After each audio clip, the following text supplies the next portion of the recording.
Good morning student. अपन मौलिक अधिकारों पर बात कर रहे थे। मैंने पहले मौलिक अधिकार समानता के अधिकार पर बात कर ली थी। दूसरा स्वतंत्रता के अधिकार के ऊपर बात कर रहे थे, जिसमें अनुच्छेद 19, 20, 21 मैंने आप लोगों को बता दिए थे। आज अपन बात कर रहे हैं अनुच्छेद 22 के ऊपर। अनुच्छेद 22 काफ़ी महत्वपूर्ण अधिकार है। इसके अंदर असल में बंदीकरण की अवस्था के अंदर अधिकार प्रदान किए गए हैं। असल के अंदर किसी भी व्यक्ति को जब बंदी बनाया जाता है तो उसके पास के अंदर दो अधिकार उसको मिलते हैं। सबसे पहला अधिकार मिलता है बंदी बनाए जाने का कारण पूछने का अधिकार, और दूसरा अधिकार मिलता है 24 घंटे के अंदर अंदर थाने से न्यायालय तक उपस्थित कराने का अधिकार। असल के अंदर जो पहला अधिकार है वो बड़ा महत्वपूर्ण अधिकार है कि किसी भी व्यक्ति को ऐसा नहीं कि कोई भी थाना या कोई भी थाना अधिकारी या कोई भी पुलिस वाला बंदी बना ले, वो पूछ सकता है कि मुझे क्यों बंदी बनाया गया है। असल के अंदर एक ऐसी स्थिति है कि भारत जैसे देश के अंदर जहाँ पर भी अज्ञानता या यूँ कह दो शिक्षा बड़ी कम है, वहाँ पर इस प्रकार के अधिकार का महत्व और ज़्यादा हो जाता है, क्योंकि लोगों को पता ही नहीं है कि पुलिस वाले बिना आप बंदी बना के ले जाएं और आप उनसे पूछो तो ना बताएं, उनको बताना पड़ेगा। वास्तव में अनुच्छेद 22 के अंतर्गत ये अधिकार बड़ा महत्वपूर्ण तरीके से, लेकिन फिर भी हम देखते हैं कि कई बार इसका दुरुपयोग भी होता है, क्योंकि असल के अंदर आप ये देखते हो कि वहाँ पर थाने के अंदर जब आपको ले जाया जाता है, कई बार FIR ही दर्ज नहीं की जाती और आपको बिठा लिया जाता है, तो ये अपने आप के अंदर कानून के खिलाफ बात है, आपके अधिकारों के खिलाफ बात है।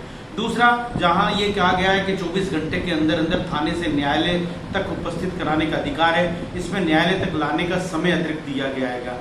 ये इसके अंदर किसी भी व्यक्ति को अगर बंदी बनाया जाता है तो बंदी बनाए जाने के बाद के अंदर 24 घंटे के अंदर अंदर आपको थाने से न्यायालय लाना ही पड़ेगा। हाँ, वो समय अतिरिक्त इसलिए क्योंकि जब ये कानून बना था या जब ये अधिकार दिया गया था उस समय संसाधन इतने नहीं थे, आने में टाइम लग जाता था। देहात में किसी को गिरफ्तार किया, शहरों तक पहुंचने में टाइम लगता था, लेकिन आज के परिप्रेक्ष्य में या आज के टाइम के अंदर इस प्रकार की स्थितियां नहीं है और 24 घंटे के अंदर अंदर ये लाने की स्थितियां हैं। इसके अंतर्गत यही इसके अंतर्गत बात की गई है। कई बार ये प्रश्न उपस्थित होता है, ये प्रश्न पूछा जाता है कि एग्जाम में पूछा भी गया कि अनुच्छेद 22 किन दो तरह के लोगों पर लागू नहीं होता। तो अनुच्छेद 22 दो तरह के लोगों में लागू नहीं होता। नंबर 1, शत्रु देश के निवासियों पर लागू नहीं होता, और नंबर 2, निवारक निरोध अधिनियम के अंतर्गत गिरफ्तार व्यक्तियों पर लागू नहीं होता। असल के अंदर पहला जो है जिसके अंदर शत्रु देश की बात है कि अगर हम किसी देश के साथ में युद्ध लड़ रहे हैं या किसी देश ने आतंकवादी कार्रवाइयां करी हैं और हमने उसको अपना शत्रु देश डिक्लेयर कर रखा है, तो उसके किसी नागरिक को हमने गिरफ्तार किया तो वो हमसे नहीं पूछ सकता कि मुझे क्यों गिरफ्तार किया गया है। जैसे पाकिस्तान के किसी नागरिक को हमने गिरफ्तार किया तो वो नहीं पूछ सकता कि मुझे क्यों गिरफ्तार किया गया है, अगर हमने उसको अपना शत्रु देश डिक्लेयर कर रखा है उस कंडीशन के अंदर।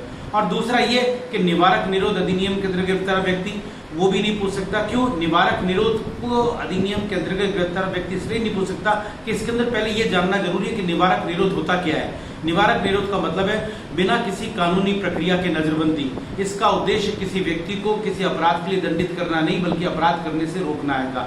असल के अंदर कुछ लोग आदतन अपराधी हैं, सुबह से लेकर शाम तक अपराध नहीं करते तो उनका मूड ही ठीक नहीं रहता, तो उस कंडीशन के अंदर उनको कई प्रकार के तमके दिए जाते हैं कि थानों के अंदर कोई 10 नंबरी, कोई तड़ी पार, इस प्रकार की स्थिति। और ऐसे लोगों को पुलिस पकड़ लाती है अगर 26 जनवरी, 15 अगस्त या कोई VVIP की मीटिंग या इस प्रकार की स्थितियां होती हैं, तो वो निवारक निरोध के अंतर्गत गिरफ्तार कर ले जाते हैं। वे नहीं पूछ सकते या नहीं कहा जा सकता कि वो पूछें जाके, या उनको ऊपर ये अधिकार दिया गया है कि उनको भैया अधिकार हो कि बताएं कि उन्हें क्यों गिरफ्तार किया गया। लेकिन इसकी भी कोई सीमा होगी। ऐसे व्यक्ति को सिर्फ आप ना 3 महीने तक गिरफ्तार करके रख सकते होगे। 3 महीने से बाद समय के लिए यदि उसको गिरफ्तार करके रखना है तो एक परामर्शदाता मंडल बनाना पड़ेगा। इस परामर्शदाता मंडल के अंदर एक उच्च न्यायालय का कोई वर्तमान या भूतपूर्व न्यायाधीश, किसी जाना माना व्यक्ति और एक और सर्वोच्च न्यायालय का कोई वर्तमान न्यायाधीश भी इसके अंतर्गत हो सकता है। वो अगर ये कह दें कि ऐसे व्यक्ति की नजरबंदी 3 महीने के लिए बढ़ाई जाए तो इसकी नजरबंदी बढ़ाई जाएगी, अन्यथा नहीं बढ़ाई जाएगी।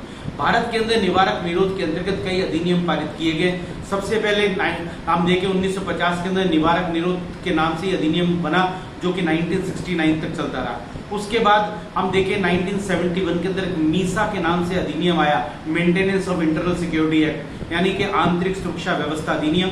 ये अधिनियम जिसके अंतर्गत आपको पता होगा भारत के अंदर जब 1975 में आपातकाल लगा था तो इस आपातकाल के अंदर मीसा के अंतर्गत इर्तिकाब किया था और लालू यादव को भी उसके अंदर गिरफ्तार किया गया था। उस समय उनकी बेटी हुई थी, तो उन्होंने अपनी बेटी का नाम गुस्से में मीसा रख दिया था, वो इसी अधिनियम के आधार के ऊपर उसका नाम उन्होंने मीसा रखा था। तो ये अधिनियम चला 1977 तक। उसके बाद के अंदर 79 के अंदर एक अधिनियम आया राष्ट्रीय सुरक्षा कानून के नाम से, जो आज तक चल रहा है। रासुका जिसे कहते हैं कि इसको रासुका के अंतर्गत गिरफ्तार करने की बात होती है, वो आज की तारीख के अंदर चल रहा है। इसके बाद 1985 के अंदर टाडा आया, आतंकवादी तथा विध्वंसक गतिविधि निरोध अधिनियम, जिसमें संजय दत्त जैसे लोगों को गिरफ्तार किया था, वो 95 के अंदर खत्म हो गया। उसके बाद 2002 के अंदर पोटा आया, आंतरिक सुरक्षा व्यवस्था अधिनियम के बाद के अंदर एक आतंकवाद निरोध अधिनियम के नाम से पोटा का जो फुल फॉर्म है आतंकवाद निरोध अधिनियम आया, और आतंकवाद निरोध अधिनियम भी 2004 के अंदर समाप्त हो गया।